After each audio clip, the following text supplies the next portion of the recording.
علی بھائی اگلا سوال ہے، چند دن قبل ہمارے پریزیڈنٹ جناب عارف علوی صاحب جو خود بھی ایک دیندار گھرانے سے تعلق رکھتے ہیں بلکہ مولانا مودودی رحمہ اللہ کے چاہنے اور ماننے والوں میں بھی شامل ہیں، بے شک انہوں نے جامعہ الازہر مصر والوں سے فتویٰ لیا ہے کہ کرونا وائرس کی وجہ سے وقتی طور پر مساجد میں ہونے والی نمازیں اور خصوصاً نماز جمعہ کی گیدرنگ کو سسپینڈ کیا جا سکتا ہے اور لوگ جمعہ کی بجائے اپنے اپنے گھروں میں نماز ظہر ہی ادا کر لیں، جبکہ دوسری طرف ہمارے پاکستانی علماء اس فتوے کو سپورٹ نہیں کر رہے ہیں۔ ایسی مشکل سچویشن میں ایک عام پاکستانی مسلمان کو کیا کرنا چاہیے؟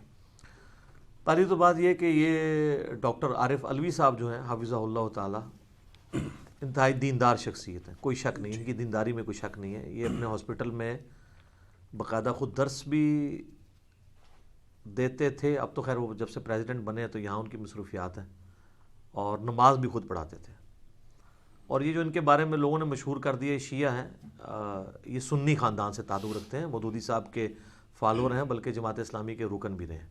باقی شیعہ بھی ہوتے ہیں، ہمیں تو اس سے غرض نہیں تھا، ہم تو مسلمان ہی سمجھتے ہیں، علمی اختلاف اپنی جگہ، لیکن ایک چونکہ ان کے نام کے ساتھ علوی آ گیا نا تو وہ کہتے ہیں شیعہ ہوں گے، جس طرح میرے نام کے ساتھ مرزا آتا ہے تو کہتے ہیں قادیانی ہوگا، ٹھیک ہے۔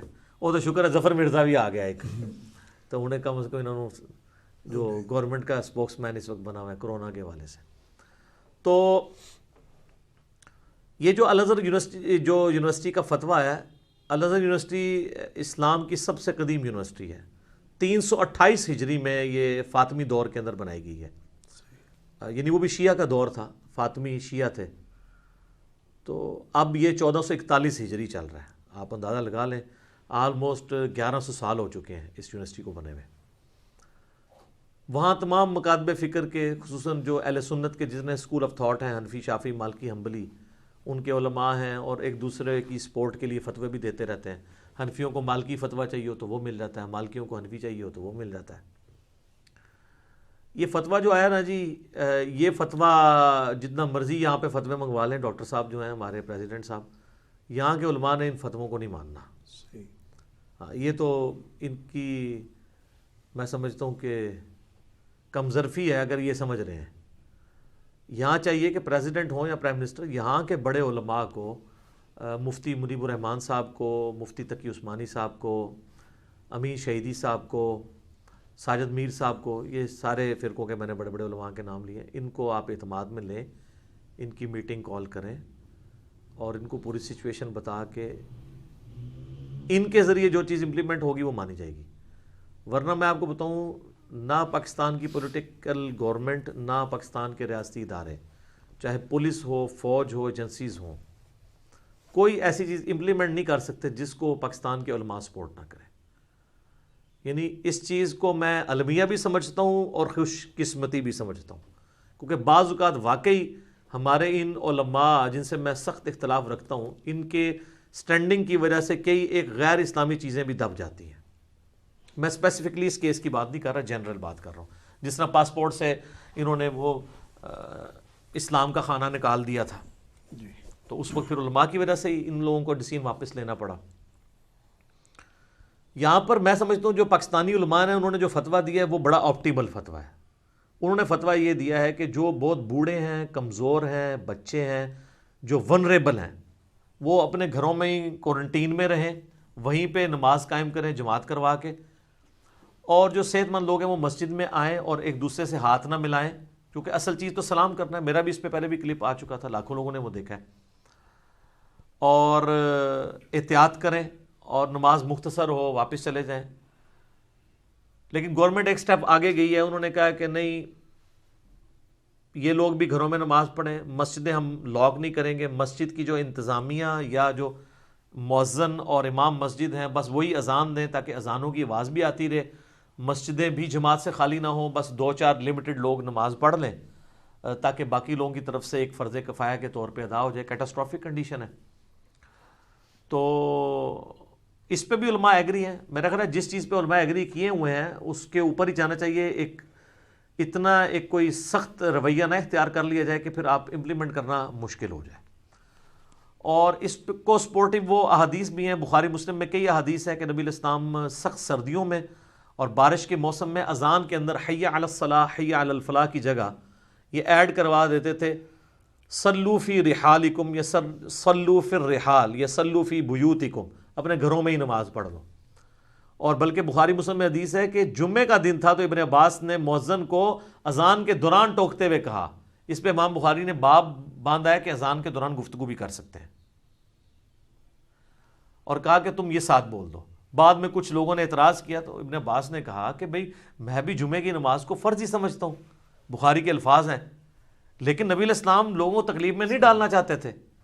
تم میں سے کوئی شخص مسجد میں آئے، وہ کیچڑ کی وجہ سے ڈسٹرب ہو جائے. اچھا، بعض لوگ کہہ رہے ہیں کہ جی وہ جو علماء ہے نا، وہ کہتے ہیں جی وہ جو آیا نا کہ گھروں میں نماز پڑھو، یہ اس لیے کہ لوگ کیچڑ میں سلپ نہ ہو جائیں، ورنہ اگر سڑکیں پکی ہوتی تو صلو فی الرحال نہ ہوتا. تو میں ان کو کہوں گا کہ یہ آپ آدھی حدیث پیش کر رہے ہیں. بخاری مسلم میں الفاظ ہے کہ سخت سردیوں کے موسم میں بھی نبی علیہ السلام یہ کہتے ہیں. سردیوں کے موسم میں کون سا کیچڑ تھا؟ بارش میں تو کیچڑ مانا جا سکتا ہے، تو سردیوں کے موسم میں کیا تھا؟ آنے میں تکلیف، خوف. جو صحیح مسلم میں اوپر تلے 10 احادیث ہیں 1629 سے آنورڈ. ابن عباس کہتے ہیں کہ اللہ کے نبی علیہ السلام نے بغیر خوف کے، بغیر بارش کے اور بغیر سفر کے، یعنی مدینہ شریف میں ہمیں زور اثر کی نمازیں جمع کروائی اور مغرب اور عشاء بھی جمع کروائی. تو تابعین نے پوچھا کیوں کیا تھا ایسا؟ کہا تاکہ امت کے لیے آسانی ہو جائے، کوئی حرج باقی نہ رہے، کوئی تنگی باقی نہ رہے. تو اس سے رزلٹ نکلا کہ آپ نمازوں کو جمع بھی کر سکتے ہیں بغیر خوف کے، بغیر بارش کے اور بغیر سفر کے بھی کبھی کبھار. تو اس میں امپلائڈ ہے کہ خوف کے ساتھ، بارش کے ساتھ اور سفر کے ساتھ تو ویسے ہی کر سکتے ہیں، اور اس کو سپورٹی بخاری مسلم میں درجنوں احادیث موجود ہیں. میرے الگ سے کئی کلپس اس کے اوپر موجود ہیں. تو نمازیں جمع بھی ہو سکتی ہیں گھروں میں بھی. اگر کیٹاسٹرافک کنڈیشن میں نماز پڑھ جاتی ہے اور آپ نے مزید کوئی تسلی کرنی ہے، جیسے یورپ اور امریکہ میں، تو آپ اپنے گھروں میں فرض نماز کے لیے اذان دیں، اقامت کریں، جماعت قائم کریں. اور اس میں پھر جمعے کی نماز جو ہے نا وہ نہیں پڑھی جائے گی گھر میں. یہ بعض کوئی یہ بھی افواہ مچا رہے ہیں. یہ امت کا اجماع ہے کہ بھئی جب جمعے کی نماز مسجد میں ہوتی ہے، اور اس کی ایک شرائط ہے، جمعے کا مقصد نماز پڑھنا نہیں ہوتا، تذکیر ہوتا ہے، نصیحت ہوتا ہے. تو جب وہ ایک پولیٹیکل گیدرنگ ہی مسلمانوں کی نہیں ہو رہی ہے اور آپ گھروں میں ہیں، تو اب وہاں پہ تو آپ نے تقریریں کر کے تو ممبر تو نہیں کھڑے کرنے ہیں، اور ممبر بھی ہوتا ہے، اس میں ممبر پہ بھی چڑھنا ہوتا ہے. تو گھروں میں زور پڑی جائے گی، اس پہ اجماع امت ہے. جمعے والے دن بھی جب یہ اناؤنسمنٹ ہوتی تھی تو صحابہ کرام مطلب اس وقت گھروں میں آپ کو تھا آج تو 2-2 3-3 بچے ہیں، اس وقت تو 8-8 10-10 بچے ہوتے تھے، تو صحابہ کرام گھر جمعہ بھی کروا سکتے تھے. تو کوئی ثابت نہیں ہے کہ انہوں نے گھر کے بھی جمعہ کروایا ہو، گھر میں زور کی نماز. ایون مسلمانوں کو تو یہ مسئلہ بھی پتا ہے کہ اگر کسی کی جمعے کی نماز رہ گئی اور وہ مسجد میں آ کے نماز پڑھتا ہے تب بھی وہ جمعہ نہیں پڑھے گا، زور کی نماز ہی پڑھے گا. تو یہ کس نے مسئلہ نکال لیا؟ اور یہ بخاری مسلم میں جو حدیث ہے، جمعے کے دن نبی علیہ السلام نے کہا صلو فی الرحال، اپنے گھروں میں ہی نماز پڑھ لو. تو نماز گھر پڑھ سکتے ہیں، ہاں جماعت کروائیں. اب کل کتنی تیز بارش تھی، میں جمعے کے لیے نہیں جا سکا تو میں نے گھر میں جماعت کروائی. اور اس میں بخاری مسلم میں حدیث ہے کہ سب سے پہلے مردوں کی صف ہوگی، اس کے بعد چھوٹے بچوں کی، پھر غلاموں کی، اور اینڈ پہ عورتوں کی. یہ ترتیب ہوگی. اگر 2 مرد ہیں اور 1 عورت ہے تو مرد کو اپنے ساتھ کھڑا کریں، عورت کو پیچھے کھڑا کریں. اگر صرف میاں بیوی ہیں تو میاں آگے کھڑا ہو، بیوی پیچھے کھڑی ہو. اگر بچے بھی ہیں تو میاں آگے کھڑا ہو، پہلی صف میں بچوں کو کھڑا کرے اور دوسری صف میں پھر عورتوں کو کھڑا کرے گا. یہ نہیں ہے کہ بچوں کی ماں بچوں کے ساتھ کھڑی ہوگی، نہیں، اس کی صف پھر بھی علیحدہ ہی بنتی ہے. یہ سنت ہے. تو ہم نے تو کل پھر زور اثر کو جمع بھی کیا، 4 فرض زور کے پڑھے، 4 اثر کے پڑھے اور جمعے کی جگہ، اور اس سنت پہ بھی عمل کیا، اذان بھی دی اور اقامت بھی کہی. تو آپ اس طریقے سے کر سکتے ہیں.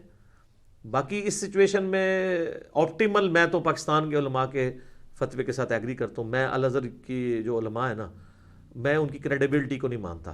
اس کی وجہ یہ ہے کہ یہ لوگ دنیا دار بھی بہت زیادہ ہیں. ان لوگوں نے بینکنگ کے سود کے حلال ہونے کے اوپر بھی فتوے دیے ہوئے ہیں.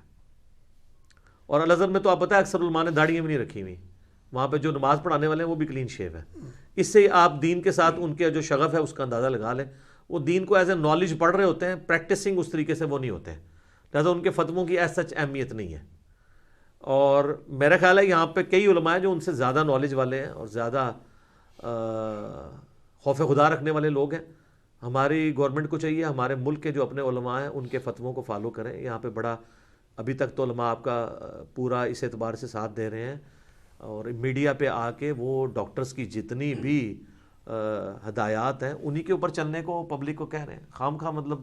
اور مجھے بڑی خوشی ہوئی ہے کہ پہلی دفعہ علماء کا ایک پازیٹیو چہرہ میڈیا کے سامنے آیا ہے. جتنے علماء بڑے ڈیسنٹ طریقے سے گفتگو کر رہے ہیں، اور انہوں نے کوئی اس طرح پینک پھیلانے کی کوشش نہیں کی ہے.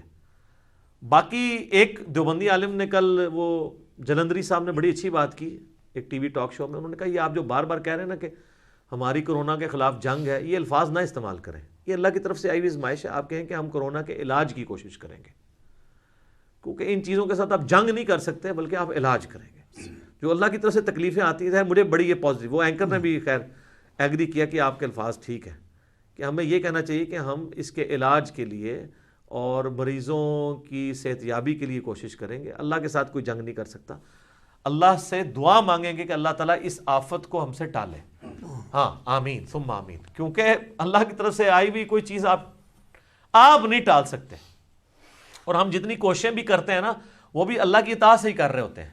صحیح بخاری میں حدیث ہے اللہ نے کوئی ایسی بیماری نازل نہیں کی جس کی دوا نہ ہو. اور مسلم شریف میں حدیث ہے جب بھی کسی بیماری کی دوا اس بیماری کے موافق ہوتی ہے تو اللہ کے اذن سے شفا ہو جاتی ہے. وہ اگر اس کا کوئی علاج بھی آ رہا ہے نا تو بھی اللہ کے اذن سے ہے. اور سر علاج تو آیا ہوا ہے. میں نے تو پہلے بھی آپ کو بتائی یہ چیز کہ صدیوں سے یہ زکام دنیا میں ایگزسٹ کرتے ہیں. 200 سے زیادہ وائرسز ہیں جو زکام پھیلاتے ہیں. اینٹی باڈیز ہمارے اس کا مقابلہ کرتے ہیں. آپ لوگوں کو ڈرا کے احتیاط ضرور دلوائیں. اتنا بھی نہ ڈرائیں کہ وہ ڈر کے ہی مر جائیں، قوت مدافعت ہی لوز کر جائیں، اپنی امیونٹی. تو یہ ہمارے اندر جو اللہ کے فضل سے اینٹی باڈیز ہیں، میں نے آپ کو ابھی یہ ڈاکٹر شمسی صاحب کا تو بیان ابھی آیا ہے، ان سے بہت پہلے میں نے آپ کو بتا دیا تھا کہ چائنا میں جو لوگ مریض ٹھیک ہوئے ہیں ان کا خون جو ہے وہ دوسرے مریضوں کو لگایا جا رہا ہے کہ ان کے اینٹی باڈیز وہاں پہ ٹرانسفر ہوں تاکہ وہ کرونا سے لڑ سکیں، اور اس سے بڑے لوگوں کو شفا ہوئی ہے. تو یہ اینٹی باڈیز کسی سائنٹسٹ نے بنائے ہیں؟ اللہ نے بنائے ہیں. اور یہ آج سے نہیں بنا رہا. ہمیں فلو کتنے عرصے سے ہو رہا ہے؟ مجھے تو آلموسٹ ہر سردیوں میں فلو ہو جاتا ہے. آج بھی دنیا میں ملیریا کے بعد سب سے زیادہ لوگ فلو سے مرتے ہیں، جو عام انفلوئنزا جسے کہا جاتا ہے. یہ بھی ایک وائرل ڈیزیز ہے. لیکن اس وقت جس طریقے سے پینک پھیلی ہے، چلیں اس کے ایک پازیٹیو رزلٹ بھی ہوا ہے کہ لوگ اللہ کی طرف مائل ہوئے ہیں.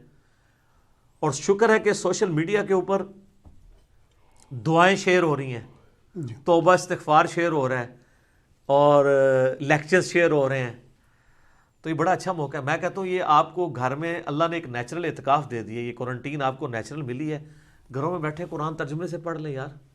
اپنے ٹائم کو لوگ اب عجیب میڈیا پہ بھی نا عجیب جی ٹائم گزارنے کے لیے آپ کون سی کتاب پڑھ رہے ہیں؟ خدا کے لیے مسلمان ملک میں یہ باتیں کر رہے ہو. آپ کو تو میڈیا سے کہنا چاہیے کہ آپ ٹائم گزارنے کے لیے قرآن ترجمے سے پڑھیں. وہ دکھا رہے ہیں کوئی جناب وہ تالیاں بجا رہا ہے، کوئی ورزش کر رہا ہے، کوئی جو ہے وہ میوزیکل انسٹرومنٹس بجا رہا ہے. ٹھیک ہے ورزش کریں آپ، ہمیں کوئی اعتراض نہیں ہے. لیکن آپ لوگوں کو یہ بھی ترغیب دلائیں کہ یار لوگ جو ہے وہ قرآن پڑھیں ترجمے کے ساتھ.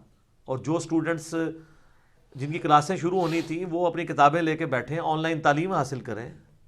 ابھی کئی بچے ہیں جو نے والنٹیئرلی خود یوٹیوب پہ چینلز بنا کے اپنی کلاسوں کی ویڈیوز اپلوڈ کرنی شروع کی ہیں اپنے جونیئرز کے لیے.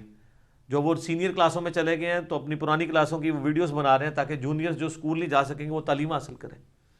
یہ پاکستان میں لوگ ایسے کر رہے ہیں. اور یورپ امریکہ میں تو آن لائن کلاسز شروع ہو گئی ہیں، باقاعدہ حاضری لگتی ہے. تو بچوں کو ڈھیلا نہ چھوڑیں. ویسے ہی بچوں کو سنبھالنا بڑا مشکل ہے، تو ان کو کم از کم ایک اسی روٹین کے اوپر رکھیں. خود بھی نماز پڑھیں. اب کرنا کرانا تو آپ نے کچھ نہیں ہے. اچھا اب بھی ہماری نیشن یہ کہہ سکتی ہے کہ ہمیں زندگی میں ٹائم نہیں ملا یار. کہتے ہیں ٹائم ہوں تو ٹائم لگ گیا جائے. ہماری ویڈیوز نکال کے آپ اپنی اصلاح کرنی شروع کریں، قرآن کی کلاسز دیکھنی شروع کریں. بہت ٹائم ہے سر آپ کے پاس، ٹائم ختم ہی نہیں ہوتا. برے کاموں میں نہ لگائیں، اچھے کاموں میں لگائیں اور اس کا فائدہ اٹھائیں. اور جو گورنمنٹس آپ کو رولز اور ریگولیشن بتا رہی ہے اس کو فالو کرنے کی کوشش کریں. اور ظاہر ہے کہ یہ ریویلڈ نالج وہی کے علم کو اور ایکوائرڈ نالج جو سائنس کے علم میں، یہ دونوں کو پیرلل میں لے کے چلنا ہے. تو انسان نے تجربات سے یہ چیز سیکھی ہے کہ جو ایپیڈیمک ڈیزیزز ہیں یہ ہوتی ہیں. میرے اس کے سپورٹو کی احادیث بھی آ چکی ہیں. صحیح بخاری میں حدیث ہے، نبی علیہ السلام فرمایا کوئی مرض ایپیڈیمک نہیں ہوتا، متعدی نہیں ہوتا، لیکن جزام کا جو مریض ہے، مجزوم کوڑ کا جو مریض ہے، اس سے ایسے بھاگو جیسے کہ تم شیر سے بھاگتے ہو. اور مسلم شریف میں حدیث ہے کہ بنو ثقیف سے ایک مجزوم شخص آیا جسے جزام کا مرض تھا. نبی علیہ السلام نے اس کی بیعت بھی باہر سے کہا کہ تیری بیعت ہوگی تو واپس چلا جا. ہاتھ نہیں اس کے ساتھ ملایا. اور بخاری مسلم میں حدیث ہے، نبی علیہ السلام نے فرمایا کہ کوئی بھی اپنے بیمار اونٹ کو صحت مند اونٹوں میں شامل نہ کرے. کئی ایک حدیث میری کرونا کے اوپر تو اللہ کے فضل سے اس وقت باقی لوگوں کی ویڈیوز تو خالی مطلب وہ تسلیوں والی ہے نا. میں نے تو ایک علمی ڈسکشن کی ہے. آپ یوٹیوب پہ جا کے لکھیں کرونا وائرس کی ریالٹی اور ساتھ لکھیں انجینئر محمد علی مرزا، تو میری ویڈیو شروع میں جو آ گئی تھی جب کرونا کا فتنہ یہاں پہ شروع بھی نہیں ہوا تھا اس وقت ہی میری ویڈیو آ گئی تھی. آلموسٹ 7 لاکھ سے زیادہ لوگ وہ دیکھ چکے ہیں یوٹیوب پہ. 57 منٹ کی ویڈیو ہے. ایک ایک چیز میں نے سائنٹیفک چیزیں بھی اور وہی کی سپورٹیو قرآن سے بخاری مسلم سے احادیث ایک ایک کا نمبر نیچے ڈسپلے ہو کے ایک ایک چیز میں نے کلیئر کی ہے الحمدللہ. تو کئی ایک مسائل اس میں کلیئر ہیں. اس کے بعد 20 کوسچنز ریکارڈ ہوئے تھے. آج بھی میں نے کئی ایک چیزیں بتا دی. باقی یہ زیادہ پریشان ہونے کی ضرورت بھی نہیں ہے. یہ بھی اب اس میں کئی ایک باتیں ہیں جو یعنی میڈیا میں کرنے والوں کو مجرم سمجھا جاتا ہے. احتیاط اپنی جگہ ہے لیکن اس کرونا کو پینک بھی نہ اس کا پھیلائیں. 200 سے زیادہ وائرسز ایسے ہیں جو پوری دنیا میں ہر سال زکام فلو پھیلا کے چلے جاتے ہیں. اور ہم میں سے میں آپ کو بتاؤں میں پرسنلی اپنے کئی جاننے والوں کو جانتا ہوں جن کو 2-3 مہینے پہلے کرونا ہو کے جا چکا ہے. اٹلی کے رہنے والے ہمارے علاقوں میں بھی رہتے ہیں. وہ اب جب یہ مسئلہ چلا تو انہوں نے کہا اچھا یہ کرونا ہوا تھا ہمارے بچوں کو. ایک بچہ ہاسپٹل تک گیا, اس کو نمونیا بگڑ گیا تو یہ وہ تو پھر پتہ چلا یہ ہو کے چلا بھی جاتا ہے. لیکن جہاں پہ یہ یعنی ابھی پہنچا نہیں ہے اور آپ کہیں گے ہو جائے گا تو ویسے ہی اگلے کی قوت مدافعت اور امیونٹی جاتی رہتی ہے. یہ تو یعنی سائنٹسٹ خود مانتے ہیں کہ کوبرا سانپ کے کاٹنے سے لوگ اتنے نہیں مرتے ہیں جتنے سانپ کے ڈر کی وجہ سے. کئی تو ایسے سانپ ہیں جن کے زہر جو ہے جان لیوا نہیں ہے, ان کے کاٹنے سے بھی لوگ مر گئے ہیں. اور کئی لوگوں کو کوبرا کاٹا اور نہیں مرے. وہ کانفیڈنٹ ہیں جو لوگ کوبرے کے ساتھ یہ کرنے والے لوگ ہیں. کئی لوگوں کی لائیو ویڈیوز بنی ہوئی ہیں کہ ان کو کوبرا کاٹا ہے تو انہوں نے کہا جی ٹھیک ہے 40 منٹس لیفٹ, وہ کاؤنٹ ڈاؤن شروع کر دیتے ہیں. وہاں جا کے اینٹی وینم لگا, ٹھیک ہو گیا. تو جڑے لوگ پہلے ہی مرے ہوئے ہوتے 40 منٹ کے 40 سیکنڈ ہی مر جائیں گے خوف کی وجہ سے. احتیاط ضرور کریں. یعنی یہ افراط و تفریط نہیں ہونا چاہیے. یہ دو ایکسٹریمز ہیں, ایک طرف بے احتیاطی اور یہ احتیاطیں سر اس کے بغیر بھی ہیں. آپ کو اسلام نے یہ احتیاط بتائی ہے کہ آپ نے ہاتھ دھو کے کھانا کھانا ہے, اس کے بعد ہاتھوں کو پوچھنا بھی نہیں ہے. اور سر میں نے یہ عرض کیا یہ جو آئے دن آپ کو کہہ رہے ہیں 20 سیکنڈ تک صابن سے دھوتے رہیں. اس سے اگلی بات یہ ہے کہ 20 سیکنڈ دھونے کے بعد جب ہاتھ صاف ہو گئے پھر آپ انہی ہاتھوں سے جب اس نل کو بند کر رہے ہیں تو جو نل کے ہینڈل کے اوپر جراثیم تھے وہ پھر آپ نے دوبارہ لے لیے ہیں. تو آپ یہ بتایا کریں کہ 20 منٹ تک ہاتھ دھوئیں اور 10 سیکنڈ تک وہ بھی دھوئیں تاکہ ٹنکی خالی ہو جائے تھوڑی. کچھ اللہ نے بھی توکل کرو اور کسی خاص حد تک ہم احتیاط کر سکتے ہیں. اور میں نے آپ کو بار بار وہ وظائف بتائے ہیں کہ آخری 3 صورتیں صبح و شام 3 دفعہ پڑھ لیں, اپنے جسم پہ دم کر لیں. اس سے بہتر کوئی وظیفہ نہیں ہے. جامعہ ترمذی میں سنن نسائی میں حدیث ہے جب یہ 3 صورتیں نازل ہوئیں المعوذات 3 پناہ دینے والی صورتیں سورۃ الاخلاص, سورۃ الفلق اور سورۃ الناس, تو نبی علیہ السلام نے باقی دعائیں چھوڑ کے انہی 3 صورتوں کو لے لیا تھا. سب کچھ ہے اس کے اندر. سورہ اخلاص میں توحید ہے, اللہ کا بہترین ذکر, اور ذکر ہی تو شیطان کے اگینسٹ اور ساری چیزوں کے اگینسٹ اللہ کی پناہ دیتا ہے. سورۃ الفلق باہر سے حملہ آور ہونے والی ہر چیز کے اگینسٹ اللہ کی پناہ. من شر ما خلق, میں ہر اس چیز کے شر سے تیری پناہ میں آتا ہوں جو تو نہیں پیدا کی ہے. اور قل اعوذ برب الناس اندر سے جو حملہ آور ہونے والی چیزیں ہیں ان کے اگینسٹ اللہ کی پناہ. ٹھیک ہو گیا. جزاک اللہ خیر.